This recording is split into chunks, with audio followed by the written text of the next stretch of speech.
Hi guys, this is Abi from Gokche Design. In this video, you're going to learn how to apply fisheye lens effect in Adobe Photoshop.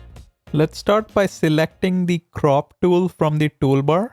Choose square from the drop-down and click on the check button to commit. Next, duplicate your background layer, right-click and convert to Smart Object so we can apply some filters.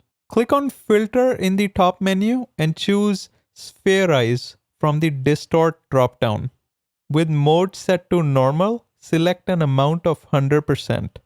Go back to the Filter menu and apply Spherize one more time. This will intensify the fisheye effect.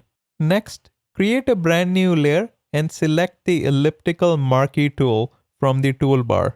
Ensure Fixed Ratio is selected in the Style drop-down. Now hold the Alt or Option key and draw a circular selection from the center of the image. Click on Select in the top menu and choose Transform Selection. Hold the Alt or Option key and drag, adjust, and transform the selection as per your liking.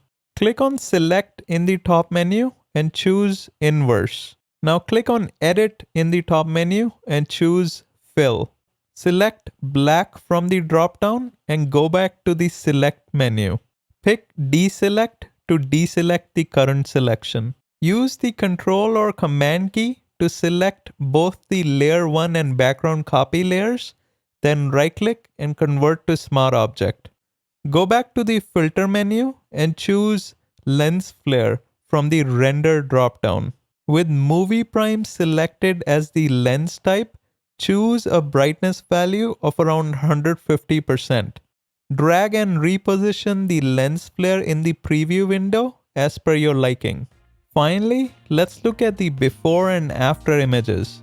Looks good to me. Make sure you like, subscribe, and turn on the notification bell. Until next time.